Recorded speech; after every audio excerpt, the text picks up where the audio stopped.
Curious George saves his pennies.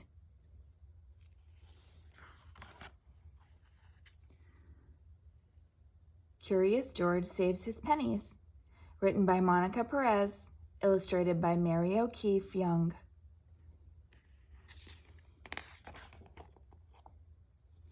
George was a good little monkey and always very curious, especially when he was in Tammy's toy store. There were so many things to wonder about: pogo sticks and skateboards, snow globes and kaleidoscopes, and even finger traps. But George's favorite thing to do in the toy store was play at the train table. Today there was a new train. Its wood was painted bright red, and it had a real working whistle.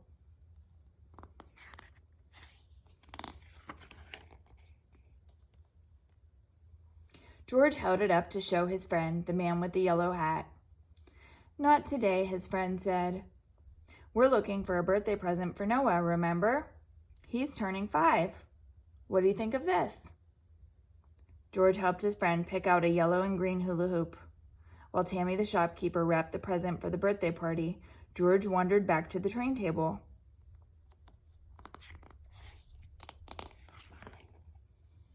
"I have a suggestion, George," said the man as he carried the gift over. "Why don't you buy that new train yourself? The tag says $5. I'm sure you can save the money for it." George liked this suggestion so much that he was only a little sorry to put the train back down. George had a good time at the birthday party. Noah let everyone have a turn at the hula hoop. It was harder than it looked.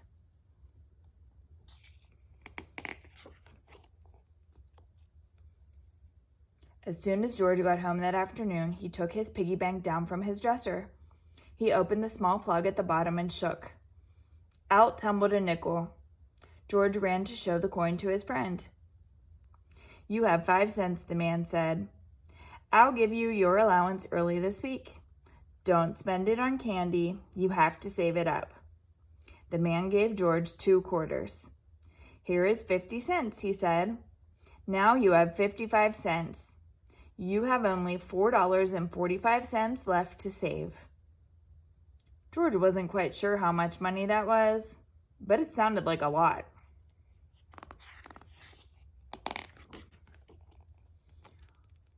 George dreamed about his red train that night. He was riding it through a forest of trees. He tugged on the whistle again and again so that no one could miss such a shiny red engine. In the morning, George decided he would have to find a way to earn money faster. What if someone else were to buy the red train at the toy store before he could? He had an idea. George found 5 pennies and a dime in the sofa cushions. He found a nickel under his bed. His piggy bank jingled nicely that evening. He had 75 cents saved. 1 more quarter and he would have $1.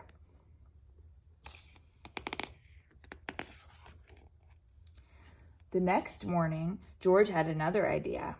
He would get a job. Lucky for George, his neighbor, Mr. Reddy, needed help raking leaves. George worked all morning long, gathering armfuls of red, brown, and gold leaves to add to a growing pile in the center of the yard. Mr. Reddy brought out lemonade for the 2 to share.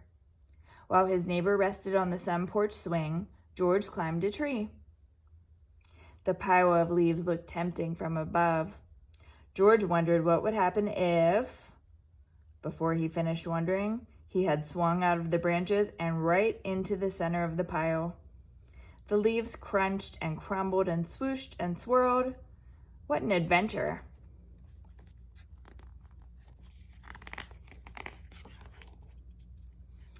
What hard work it was raking the leaves back up. But at the end of the day, Mr. Reddy paid him $2. George had $2.75 saved. That was almost $3. George spent many days doing odd jobs. He washed windows. He distributed flyers. He delivered flowers. He did dishes.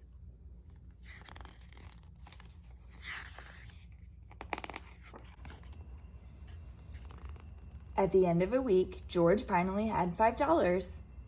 "I'm proud of you, George," said the man with the yellow hat. "You saved all that money by yourself. You've sure earned that train." The change clinked merrily in the piggy bank as George set off for the toy store. The autumn day was bright and clear and not very cold. George walked by the park. The neighborhood children were playing with a windsock. Suddenly, it got stuck in a tree. They needed George's help. George carefully set his piggy bank down on a nearby park bench where he could keep an eye on it. But little monkeys sometimes forget, and as George began to play with the children, he forgot to check that his bank was still there.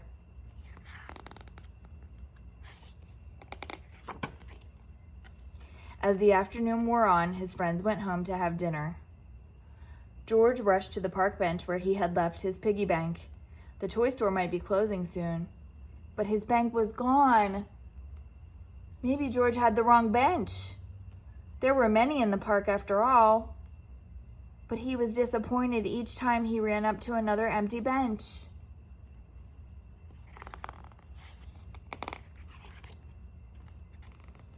George walked home sadly. He wondered how long it would take him to save $5 again. As George passed the toy store, he happened to look through the window. He couldn't believe his eyes. A little girl was holding his piggy bank. George rushed into the toy store just as the girl's mother was saying, "We found this across the street and waited for its owner, but it's getting late. We saw it has the name of your store on the bottom. Can you keep it in case someone comes to claim it?" George jumped up and down on the counter. "Why, George," Tammy said, "is the piggy bank yours?" "You're lucky Hannah and her mother found it."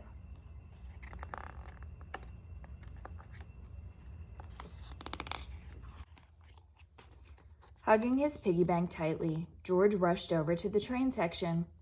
He located the shiny red engine right away. As he carried it to the counter, the little girl looked at his train shyly.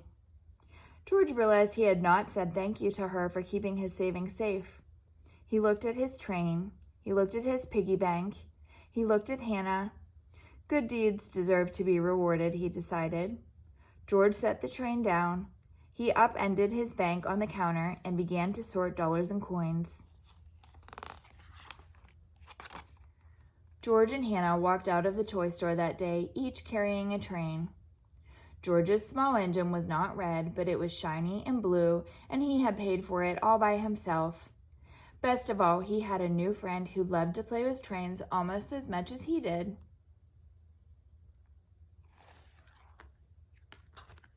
The end.